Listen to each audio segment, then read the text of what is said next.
সবাই জানেন যে 13ই জুন ভোর রাতে ইসরায়েল ইরানের উপর অতর্কিত হামলা চালায়। আর সেই হামলার মাধ্যমে রাইজিং লায়ন নামে এই হামলাটি, এই হামলার মাধ্যমে গত কয়েক দশকে ইরানের উপর সবথেকে ভয়ঙ্কর একটি হামলা হয়, যাতে যুদ্ধের প্রথম প্রহরেই ইরানের বেশ কয়েকজন শীর্ষ সামরিক কর্মকর্তা ও বিজ্ঞানী নিহত হন। আমরা ওই দিনই 13ই জুন বাংলাদেশের পক্ষ থেকে এই হামলার ইরানি ইসরায়েলি সামরিক হামলার তীব্র নিন্দা জ্ঞাপন করি এবং গভীর উদ্বেগ প্রকাশ করি। এই নিন্দা জ্ঞাপন করার সময় আমরা উল্লেখ করি যে এই আগ্রাসনের মাধ্যমে জাতিসংঘ সনদ, আন্তর্জাতিক আইনের মৌলিক নীতি এবং ইরানের সার্বভৌমত্ব সুস্পষ্ট লঙ্ঘন করা হয়েছে। এই হামলাটি আঞ্চলিক এবং বৈশ্বিক শান্তি ও নিরাপত্তার জন্য গুরুতর হুমকি তৈরি করেছে, যার পরিণতি হতে পারে সুদূর প্রসারী। বাংলাদেশ সকল পক্ষকে সর্বোচ্চ সংযম প্রদর্শন এবং উত্তেজনাপূর্ণ অঞ্চলে আরও উত্তেজনা বাড়াতে পারে এমন কোনো পদক্ষেপ নেওয়া থেকে বিরত থাকার জন্য আহ্বান জানিয়েছে।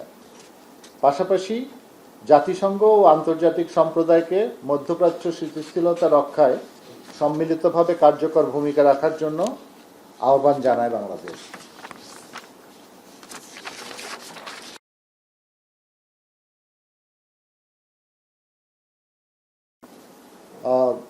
ইসরায়েল ইরানের উপরে কন্টিনিউয়াস আক্রমণ চালিয়ে যাচ্ছে, বিমান হামলা, বিশেষ করে বিমান এবং বোমা হামলার মাধ্যমে আক্রমণ চালিয়ে যাচ্ছে, মিসাইল আক্রমণও চলছে। আর এই হামলায় শুধু ইরানের রাজধানী তেহরান নয়, ইরানের বেশিরভাগ অঞ্চল আক্রান্ত হয়েছে, যেমন কারাজ, ইস্পাহান, শিরাজ, কেরমানশাহ, তাবরিজ, সানান্দাজ, বন্দর আঞ্জালি ও আহবাজ শহরে আকাশপথে হামলা হয়েছে। ইরানও মিসাইল ও ড্রোনের মাধ্যমে প্রত্যাঘাত করায় চলমান যুদ্ধ পরিস্থিতির ব্যাপ্তি ও ভয়াবহতা ক্রমশ বৃদ্ধি পাচ্ছে। এই যুদ্ধ পরিস্থিতির ফলে আমাদের ইরানে,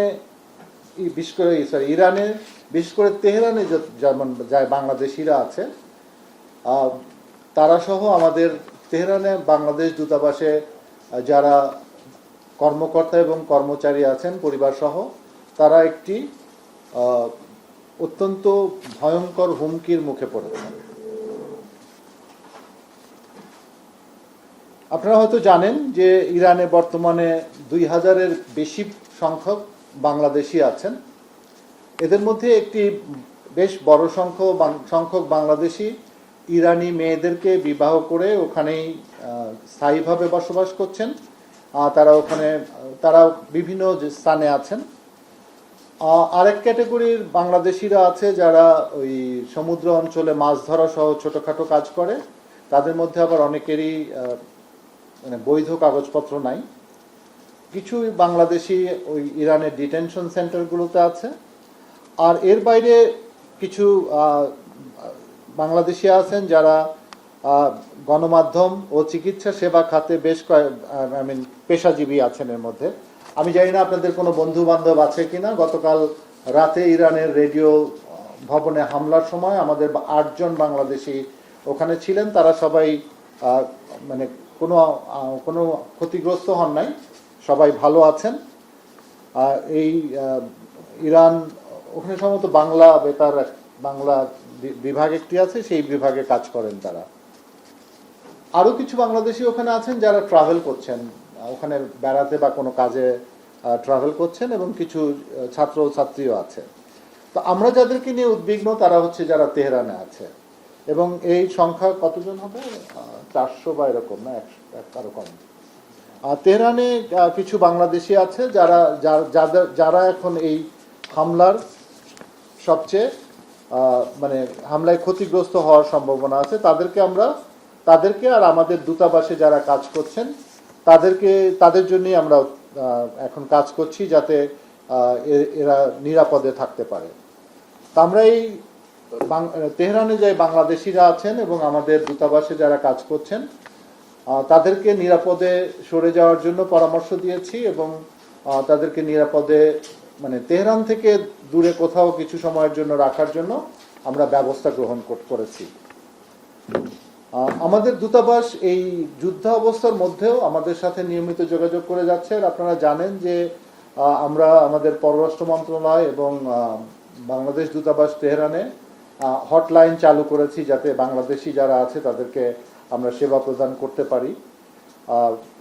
আমাদের দূতাবাস যুদ্ধ বা অবস্থার মধ্যেও আমাদের যে সেবামূলক কাজগুলি আমাদের বাংলাদেশিদের প্রবাসী বাংলাদেশিদের জন্য, সেগুলো তারা পালন করে যাচ্ছে। একই সাথে তারা নিয়মিত আমাদেরকে এই যুদ্ধের আপডেট জানাচ্ছে, এবং যুদ্ধের আপডেটের সাথে পাশাপাশি অন্যান্যরা কিভাবে তাদের নাগরিকদেরকে ওখান থেকে নিরাপদে সরিয়ে নিয়ে যাচ্ছে সেই বিষয়ে আমাদেরকে নিয়মিত জানাচ্ছে।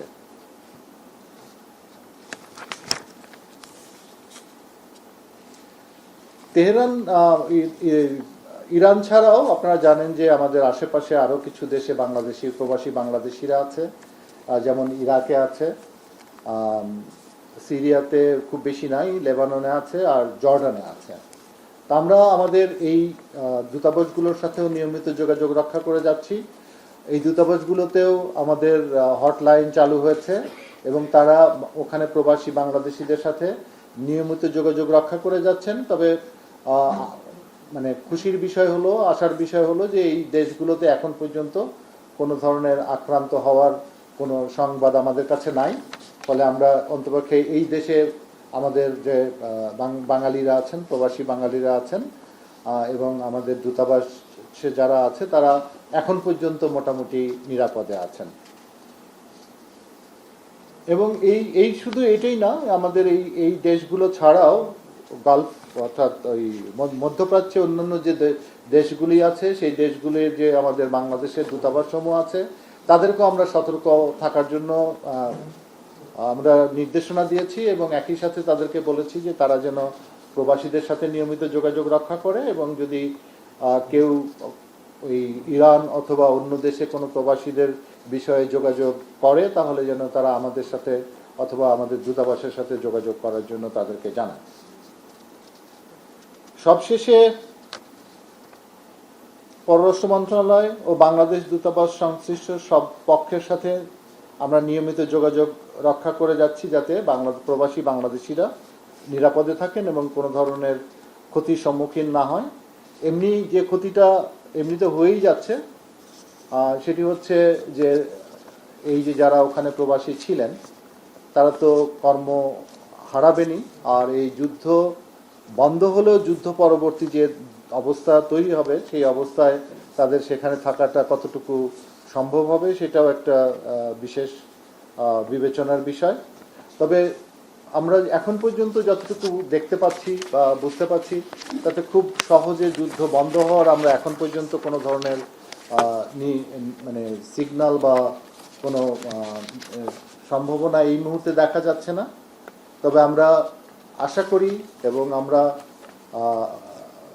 প্রত্যাশাও করি যে আমরা আন্তর্জাতিক সম্প্রদায়ের কাছে আমরা আহ্বানও জানাই যে যত তাড়াতাড়ি সম্ভব এই সংঘাত বন্ধ করে মধ্যপ্রাচ্যে শান্তি প্রতিষ্ঠা করা অত্যন্ত জরুরি, না হলে এই যুদ্ধের পরিণতি অত্যন্ত ভয়াবহ হতে পারে।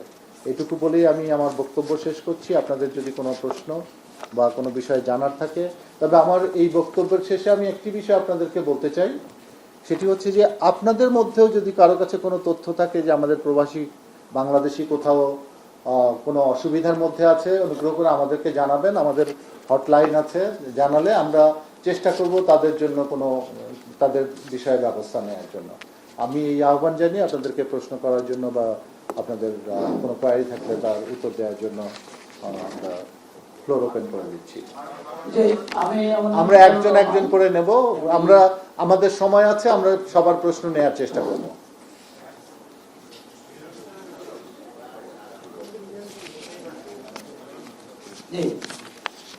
আমার জানার বিষয় হচ্ছে যে আমি কালকে একটা রিপোর্ট করতে গিয়ে একটা তথ্য পেলাম যে আমাদের একজন অফিসার একটা ভবনে আছেন, যে ওই ভবনের 24টা ফ্ল্যাট, 24টা ফ্ল্যাটের মধ্যে 23টা ফ্ল্যাটই খালি হয়ে গেছে। ওই ভদ্রলোকই এখন পর্যন্ত ওই ফ্ল্যাটে আছেন। তার সর্বশেষ অবস্থা কি, তাকে রিলোকেট করা গেছে কিনা, আর আমাদের মিশন যে ঝুঁকিতে পড়েছে সেই অবস্থায় আপনাদের সিদ্ধান্ত কি? আমি আমার বক্তব্যের মধ্যেই বলেছি যে আমাদের অফিসাররা এবং আমাদের যারা ওখানে অন্যান্য কর্মকর্তা আছেন তারা জীবনের ঝুঁকি নিয়েই তাদের দায়িত্ব পালন করছেন, কারণ তাদের দায়িত্ব পালন করাটা অত্যন্ত গুরুত্বপূর্ণ। তারপরেও আমাদের এখনকার সিদ্ধান্ত হচ্ছে যে আমরা তাদেরকে তেহরান থেকে যতটুকু দূরত্বে গেলে নিরাপদে থাকতে পারবে তারা যেন ততটুকু দূরত্বে যে গিয়ে থাকে, অর্থাৎ নিরাপদ স্থানে সরে যাওয়া। মানে এই মুহূর্তে ইরান ত্যাগ করার কোনো ব্যবস্থা নাই, যেহেতু বিমান যোগাযোগ বন্ধ এবং মানে স্থলপথে হয়তো কষ্ট করে যাওয়া সম্ভব, কিন্তু তা নিরাপদ হবে না বলে আমরা তাদেরকে নিরাপদ স্থানে, তেহরান থেকে দূরে নিরাপদ স্থানে যাওয়ার জন্য নির্দেশনা দিয়েছি। এই বিষয়টি কার্যকর করতেও সময় লাগে, আপনারা জানেন যে গিয়ে কোথাও থাকতে হবে, তারপরে পরিবার নিয়ে যাওয়া।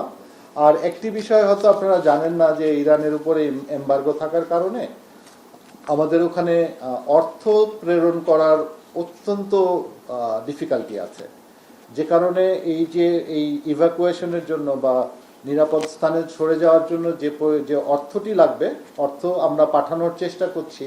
ব্যাংকিং চ্যানেল তো ওখানে কাজ করে না, আপনারা জানেন। সেই জন্য এই বিষয়টি আমাদের এই মানে রিলোকেশনে একটু বিলম্বের কারণ হচ্ছে। তবে আমি এটুকু বলতে পারি যে আমাদের একটি দুইটি স্থাপনা, যেমন আমাদের চ্যান্সেরি যেটা অফিস বলি আমরা, আর রাষ্ট্রদূতের ভবন বাংলাদেশ হাউস, এই দুটোতে নিরাপত্তা ঝুঁকি বেশি ছিল, হামলার ঝুঁকি বেশি ছিল। তো রাষ্ট্রদূত গত রাতে উনি ওনার বাসা ছেড়ে একটু নিরাপদ স্থানে চলে গিয়েছিলেন। তো যেহেতু এখন যেটি ঘটছে আপনারাও হয়তো জানেন যে ইসরায়েল ঘোষণা দিয়েই একটি নির্দিষ্ট জায়গাতে ওরা আঘাত করছে। যেমন গতকাল ওরা বলেছিল যে ওদের রেডিও ভবনে আঘাত করবে। তাছাড়াও আরও একটা ডিস্ট্রিক্ট 3, তেহরানের ডিস্ট্রিক্ট 3-তে ওরা বলে দিয়েছিল যে সাধারণ মানুষকে ওখান থেকে সরে যাওয়ার জন্য। ফলে ওরা আগেই এক ধরনের ঘোষণা দিয়ে ওদের নির্দিষ্ট লক্ষ্যগুলোকে আঘাত করার চেষ্টা করছে, যে কারণে আমাদের দূতাবাসে যেহেতু তারা সব বিষয়ে আগে থেকেই জানতে পারছে এবং তারা নিরাপদে সরে যাওয়ার চেষ্টা করছে। তবে খুব শীঘ্রই আমরা ওই 100 জনের মতো বাংলাদেশি যারা আমাদের সাথে যোগাযোগ করেছে, তেহরানে আছে, তাদেরকে সহ আমাদের দূতাবাসে যত পরিবার আছে তাদেরকে নিরাপদ স্থানে সরিয়ে নেওয়ার জন্য সকল ব্যবস্থা সম্পন্ন করব। আমি জানতে চাচ্ছিলাম যে আজকাল খবরে দেখেছে মনে হয় আমাদের বন্ধু রাষ্ট্র মার্কিন যুক্তরাষ্ট্র সহ যুক্তরাজ্য এবং পাকিস্তানের ইসরায়েলের অর্থনীতি বিবৃতি দিয়েছে। সে বিষয়ে আমাদের অবস্থানটা কি? আর দ্বিতীয় প্রশ্নটি হচ্ছে, ঈদের আগে আপনি ব্রিফিংয়ে বলেছিলেন যে আমাদের মাননীয় প্রধান উপদেষ্টা অন্যরা যুক্তরাজ্যের প্রধানমন্ত্রীর সাথে বৈঠক করবেন, এরকম একটা সম্ভাবনা আছে। এদেরকে এই বৈঠকটি হয়নি, এই বিষয়ে পররাষ্ট্র মন্ত্রণালয়ের ব্যর্থতা কতটা? আপনার এই প্রথম প্রশ্নটির জবাব দেবেন আমাদের মহাপরিচালক জাতিসংঘ, এবং উনি আপনাদের মহাপরিচালক পাবলিক ডিপ্লোমেসি উইংও, কারণ এই বিষয়টি ওনার এখতিয়ারাধীন। আর দ্বিতীয় প্রশ্নের উত্তর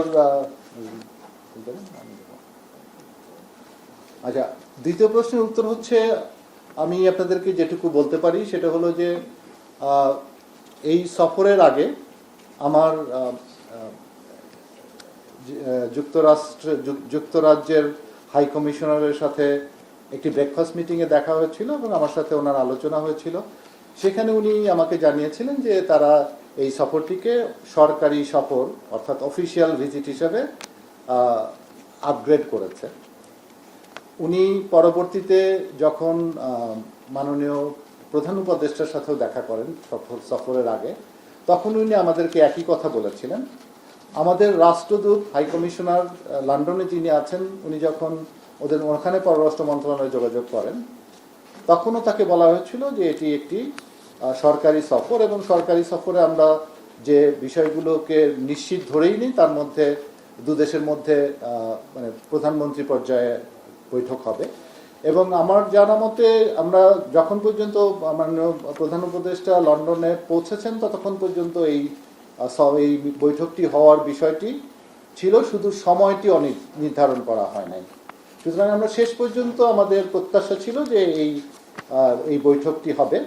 শেষ মুহূর্তে কোনো কারণে এই বৈঠকটি হয়নি। তবে আমি আপনাদেরকে যে বিষয়টি জানাতে চাই সেটি হচ্ছে যে এই শুধু ব্রিটেনের প্রধানমন্ত্রী ছাড়া অন্য যে যত প্রোগ্রাম ছিল আমি আপনাদেরকে ডিটেল বলেছিলাম, তার চেয়ে অনেক বেশি, যেমন ওদের ট্রেড মিনিস্টার আমাদের প্রধান উপদেষ্টার সাথে ওখানে সাক্ষাৎ করেছেন।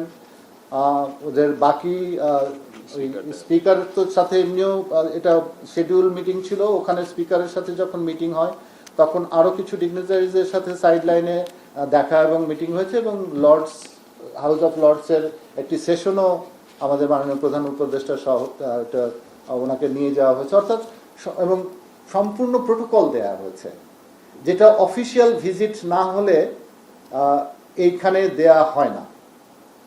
ফলে ব্রিটেনের প্রধানমন্ত্রীর সাথে আমাদের মাননীয় প্রধান উপদেষ্টার কেন সাক্ষাৎ হয়নি সেটার দায়ভার কার উপরে? নিঃসন্দেহে আমরা যেহেতু মানে এই সফর পরিচালনার অংশ ছিলাম, সুতরাং কিছুটা তো দায়ভার আমাদের উপরে আসেই। তবে আমি আপনাদেরকে যে অবস্থাটা বললাম তাতে মনে হয় যে কোনো কারণে ওদের পক্ষে এই মিটিংটা করা সম্ভব হয়নি। দ্বিতীয় প্রশ্নটির উত্তর দেবেন। আচ্ছা, দ্বিতীয় প্রশ্নটির পরে আপনার সম্পূরক প্রশ্ন আমরা নেব। আপনারা অবগত আছেন যে বৃহস্পতিবার দিনেই বাংলাদেশ তাৎক্ষণিকভাবে 13 জুনের তারিখে স্বীকৃতভাবে আমরা সাম্প্রতিক ইসরায়েলের সামরিক হামলা জানাই এবং জমির রূপে প্রকাশ করি, এবং সেখানে কিন্তু উল্লেখ করা ছিল যে এই আগ্রাসনটি জাতিসংঘ সম্মত আন্তর্জাতিক আইনের মৌলিক নীতি এবং ইরানের সাধারণত সুস্পষ্ট লঙ্ঘন। এটি আঞ্চলিক এবং বৈশ্বিক শান্তি ও নিরাপত্তার জন্য গুরুতর হুমকি তৈরি করেছে, যা পরিণত হতে পারে শুধু প্রসারী। আমরা তখনই কিন্তু বাংলাদেশ সকল পক্ষকে সর্বোচ্চ সংযোগ প্রদর্শন এবং উত্তেজনাপূর্ণ অঞ্চলে এই উত্তেজনা আরও বাড়তে পারে এবং একটি আশঙ্কা করে সেখানে পদক্ষেপ নেওয়ার আহ্বান জানিয়েছি। এবং এখানে কিন্তু জাতিসংঘ এবং আন্তর্জাতিক সম্প্রদায়কে এই মধ্যপ্রাচ্যের স্থিতিশীলতা বজায় রাখার জন্য বা রক্ষার জন্য সম্মিলিতভাবে কার্যকর ভূমিকা রাখার আহ্বান জানাচ্ছি। এর প্রেক্ষিতে আমাদের বাংলাদেশের স্থায়ী প্রতিনিধি নিউ ইয়র্ক, জেনিভা এবং ভিয়েনাতে বাংলাদেশের অবস্থান এবং আমরা সুপ্রসভাবে আমাদের ওখানে প্রদর্শন করেছি এবং বক্তব্য রেখেছি, এবং আমাদের যে আমাদের দেশে আমাদের যে অবস্থান এবং আন্তর্জাতিক অবস্থান এটি লেনে আছে, একই লেভেলে আছে। জি, করতে পারেন।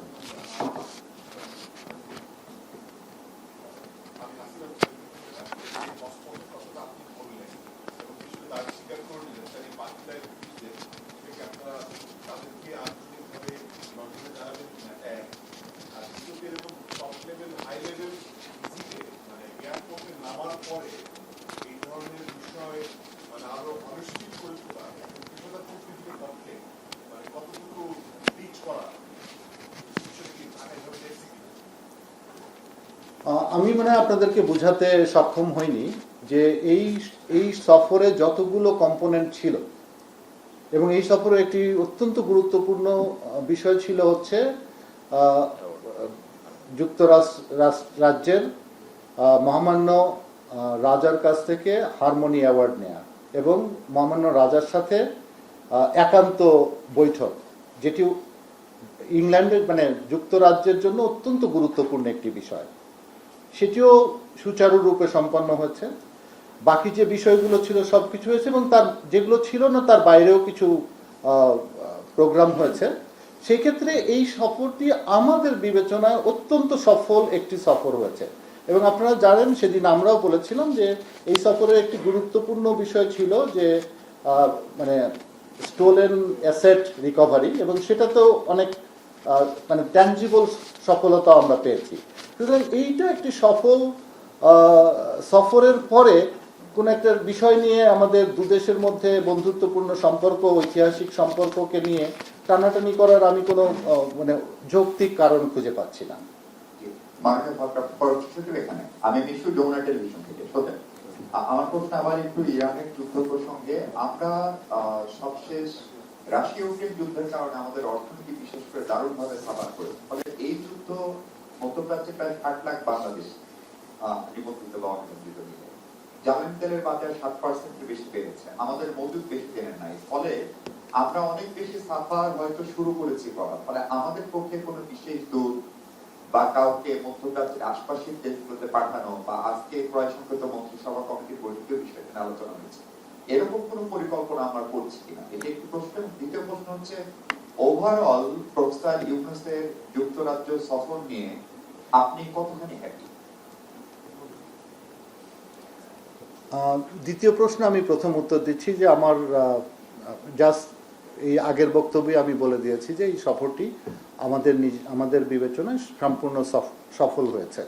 সুতরাং সফর যখন সফল হয় তখন আনহ্যাপি হওয়ার বা হ্যাপি না হওয়ার কোনো কারণ নেই।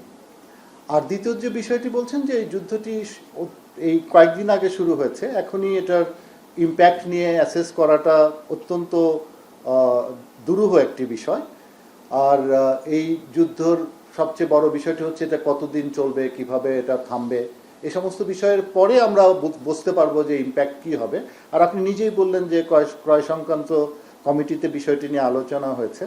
তো ওই আলোচনার সিদ্ধান্ত তো আমরা এখনও জানতে পারি নাই। আলোচনার সিদ্ধান্তে যেটা মানে আমাদের সর্বোচ্চ নীতি নির্ধারণী মহলে যেহেতু এটা বিষয়টি নিয়ে আলোচনা হয়েছে, যখন আমাদের এই বিষয়ে সিদ্ধান্ত জানানো হবে সেই অনুযায়ী আমরা আমাদের কার্যক্রম শুরু করব।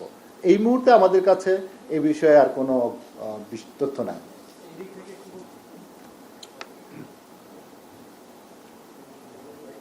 আমি মুস্তাফিজ নিউ এজেন্স তেহরানে অন্যান্য যে মিশনগুলো আছে তারা কিভাবে কাজ করছে এবং তারা তাদের জনগণকে সেখান থেকে সরিয়ে নিয়েছে? আমাদের কাছে যতটুকু তথ্য আছে, আপনি জানেন যে ইরানে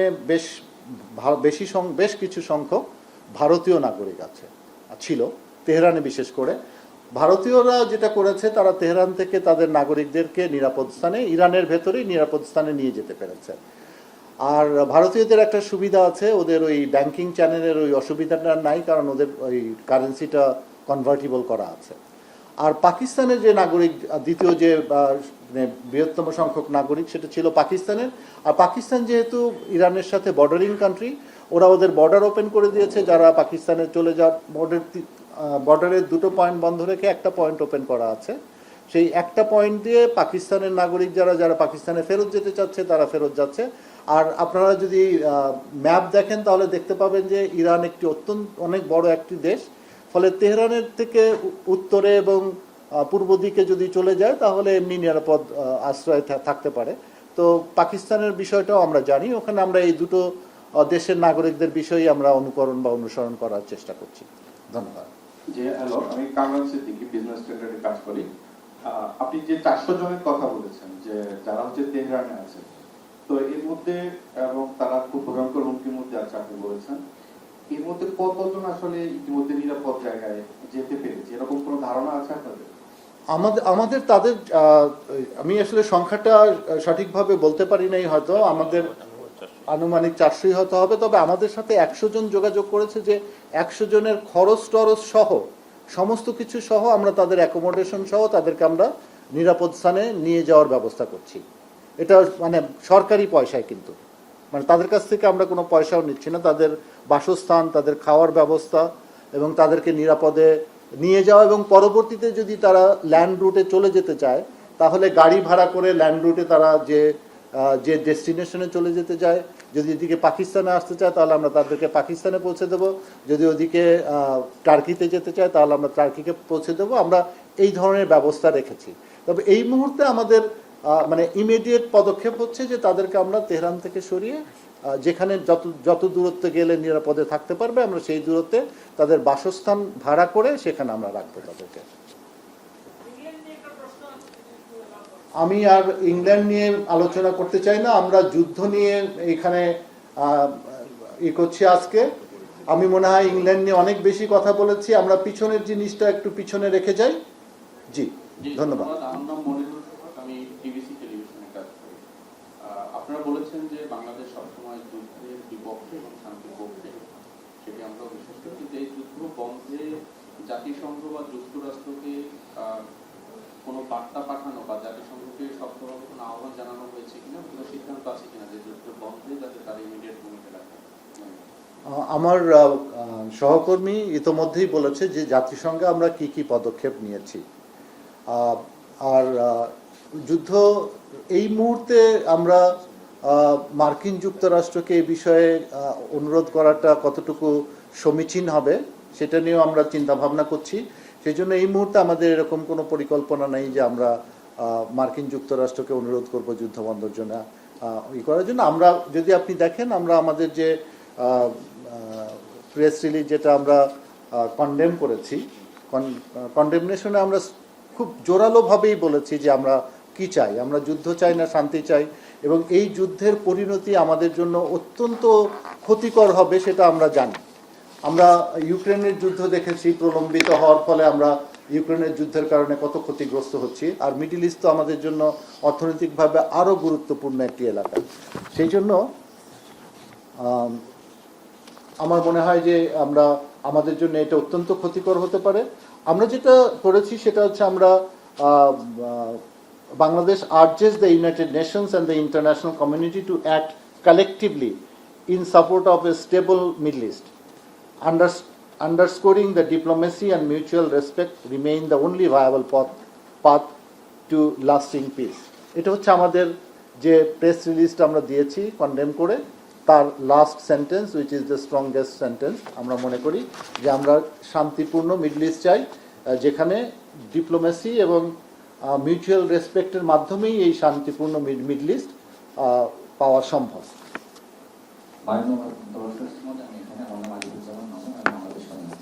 আমার প্রশ্নটা হচ্ছে, আজকে সকালে ঢাকায় নিযুক্ত তুরস্কের রাষ্ট্রদূত এসেছিলেন, ইরান ইসরায়েল যুদ্ধ নিয়ে ওনার সাথে কি আলোচনা হয়েছে কিনা, হলে কি হয়েছে, কোনো এই বিষয়ে আসলে সকালে আমাদের টার্কির রাষ্ট্রদূত আমাদের ডাইরেক্টর জেনারেল মহাপরিচালক ইউরোপের সাথে দেখা করেছেন, ইস্ট ইউরোপে। সেই জন্য আমার কাছে এই বিষয়ে এই মিটিংয়ে কি আলোচনা হয়েছে এখন পর্যন্ত কোনো তথ্য নেই। তবে আমার জানা মতে আমাদের এই মিটিংটি পূর্ব পরিকল্পিত ছিল এবং বেশ কিছুদিন আগে পরিকল্পনা করার ফলে এটাতে যুদ্ধ বিষয়ে আলোচনা হওয়ার সম্ভাবনা, যদি প্রসঙ্গক্রমে হয়ে থাকে সেটি হতে পারে, বাট এটার মেইন এজেন্ডা যুদ্ধ বিষয় ছিল না। আমি এখানে আপনার পররাষ্ট্র মন্ত্রণালয়ের অভিভাবকদের আমরা সপ্তাহে খুব কম সময় পাই, তো যতটুকু সময় পাই দেখা যায় যে পিছনের কথা সামনের কথা দুটোই আমরা আপনার কাছে উপস্থাপন করার চেষ্টা করি, জানার চেষ্টা করি, কারণ আপনারা প্রশ্নের উত্তর দিলেই আমরা জানবো। সেই জায়গা থেকে আমি একটু জানতে চাচ্ছিলাম যে গতকালকে আপনার সাথে চীনের ভারপ্রাপ্ত রাষ্ট্রদূত দেখা করতে এসেছিলেন, সেটি কি নিয়ে আলোচনা হয়েছে? এবং একই সাথে কুশীন অব্যাহত আছে, বাংলাদেশ সরকারের এই ব্যাপারে অবস্থানটা কি? ভারতের পক্ষ থেকে কুশীন এখন অব্যাহত আছে এবং সেটি ভয়াবহ আকারেই আসছে, 2000-এর বেশি চলে এসছে। আরেকটি বিষয় কি জানতে চাচ্ছিলাম যে মানবতা বিরোধী অপরাধের দায়ে সাবেক প্রধানমন্ত্রী শেখ হাসিনা এবং স্বরাষ্ট্রমন্ত্রী আসাদুজ্জামান খান কামালকে 1 সপ্তাহের মধ্যে হাজির করার একটি নির্দেশনা দেওয়া হয়েছে, পত্রিকায় বিজ্ঞপ্তিও আসছে। সেই ব্যাপারে পররাষ্ট্র মন্ত্রণালয় কোনো পদক্ষেপ নেবে কিনা ফেরত আনার ব্যাপারে? আমরা আসলে আজকে এই ইসরায়েল ইরান যুদ্ধের বিষয়ে আলোচনা করার জন্য আসছি। তারপরে আমাদেরকে যেভাবে আপনি বললেন যে আমাদেরকে পান না, এটা আসলে ঠিক কথা না। চায়নার বিষয়টা হচ্ছে যে ওখানে একটা নিয়মিত এক্সপো হচ্ছে কুংমিংয়ে। এটা এই এক্সপোজিশনের নাইনথ এডিশন না 13th এডিশন। আর ওখানে China South Asia Cooperation Forum নামে একটা সাইডে আর একটা ইভেন্ট আছে, এইটা হচ্ছে 6th এডিশন এই এবারের এই প্রোগ্রামটাতে। তো এর আগে বছরগুলোতে আমাদের অনেক উচ্চ পর্যায়ে এই এক্সপো এবং এই ফোরামে পার্টিসিপেশন ছিল। তো এবছরে আমাদের ওই পার্টিসিপেশনের জন্য ওদের ডেপুটি চিফ অফ মিশন আমার সাথে দেখা করতে এসেছিলেন এবং আমাদের এখান থেকে একটি ডেলিগেশন এই এক্সপোতে পার্টিসিপেশনের জন্য যাচ্ছে। হ্যাঁ, আমার নেতৃত্বে।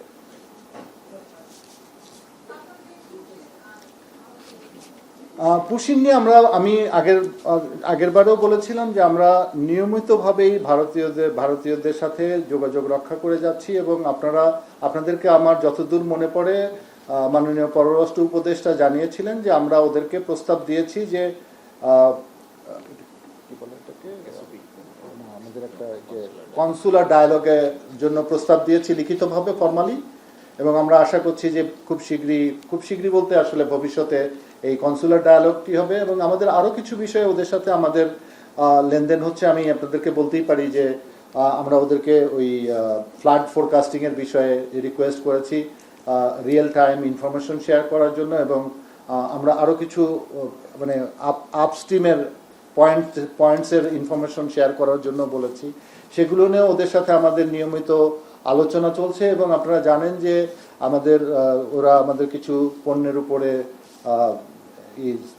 ওদের পণ্যের উপরে ইম্পোর্ট করার বিষয়ে যে রেস্ট্রিকশন ইম্পোজ করেছে সেটা উইথড্র করার জন্য আমরা কমার্স মিনিস্ট্রির মাধ্যমে তাদের সাথে যোগাযোগ করছি।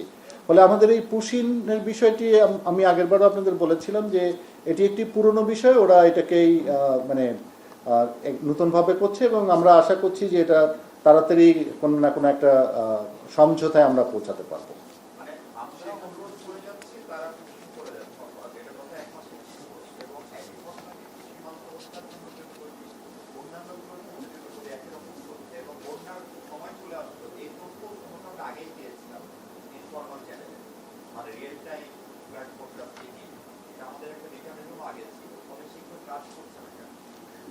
আমি কিন্তু বলি নাই কাজ করছে না।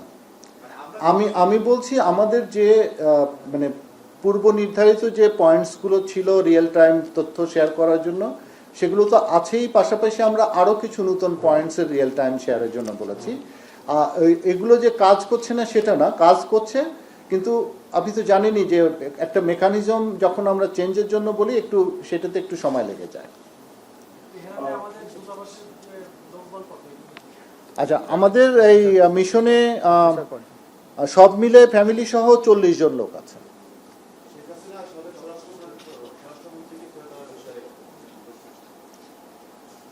এই বিষয়ে তো এই মুহূর্তে আমার কাছে কোনো তথ্য নেই, আমি এই বিষয়ে কোনো উত্তর দিতে যাচ্ছি না।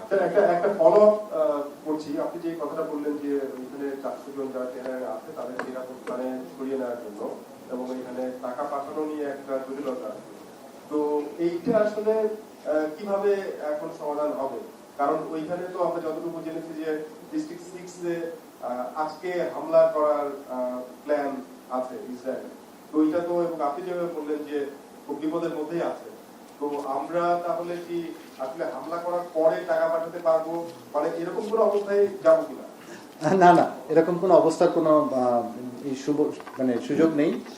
আমরা যত তাড়াতাড়ি সম্ভব আমরা এটা এডিশনাল টাকা পাঠাবো। আমাদের তো কিছু টাকা অবশ্যই মিশনের কাছে আছে, আর এই যুদ্ধ পরিস্থিতিতে আমরা যতভাবে পারি আমাদের বন্ধু রাষ্ট্র যারা আছে তাদের কাছ থেকে সহায়তা নেওয়ার চেষ্টা করছি এবং ইরান সরকারের কাছ থেকে আমরা সহায়তা নেওয়ার চেষ্টা করছি। আমাদের যতগুলো চ্যানেল মেকানিজম খোলা আছে সব মেকানিজমে আমরা চেষ্টা করছি। আপনারা জানেন যে আসলে যুদ্ধ পরিস্থিতিতে কোনো কিছুই অত মানে স্মুথলি হয় না, এবং তার মধ্যে ইরানের তো আগে থেকেই এই স্যাংশনের কারণে কিছু কমপ্লিকেশনস আছেই।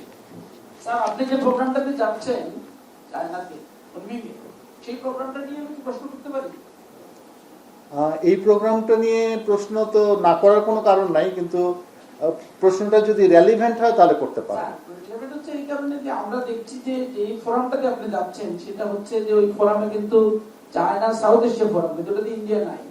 তো এটা কি আসলে কি মানে আপনার কাছে কি মনে হয় যে এটা ইন্ডিয়া বিরোধী কোনো ফোরাম? না, এটা মনে করার কোনো কারণ নাই। এটা নতুন কোনো ফোরাম না, এটা 6th এডিশন। আর এর পূর্বে আমাদের মাননীয় পররাষ্ট্রমন্ত্রী, তার আগে আমাদের রাষ্ট্রদূত এবং অন্য ডিগনিটারিজরা এই ফোরামে অংশগ্রহণ করেছেন। সুতরাং এটা আমাদের জন্য নতুন কোনো বিষয় না। আর এই মুহূর্তে মানে আমি যাচ্ছি এই জন্য যে আমি এই মুহূর্তে এই ঢাকায় আছি, তাই। দাওয়াতটা তো ভারপ্রাপ্ত পররাষ্ট্র সচিব দিয়েছে। হ্যাঁ, মানে ভারপ্রাপ্ত পররাষ্ট্র সচিব হিসেবেই আমি যাচ্ছি, আমি অন্য কোনো ক্যাপাসিটিতে তো ওখানে যাচ্ছি না।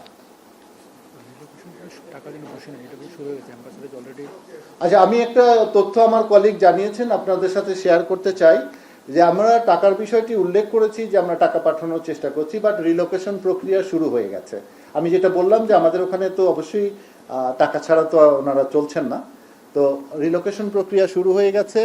এবং ওই আমরা বিভিন্নভাবে রিলোকেশনের জন্য যে মানে একটা বেশ বড় অ্যামাউন্টের দরকার পড়বে, সেই টাকাটা, এডিশনাল টাকাটা পাঠানোর চেষ্টা করছি। আর ওখানে আমাদের যে ফান্ড আছে সেটা দিয়ে অলরেডি রিলোকেশন শুরু হয়ে গেছে। এইটা এই মুহূর্তে আমরা বলতে পারছি না, কারণ হচ্ছে 100 জনের জন্য অ্যাকোমোডেশন পাওয়াটাও খুব সহজ বিষয় না।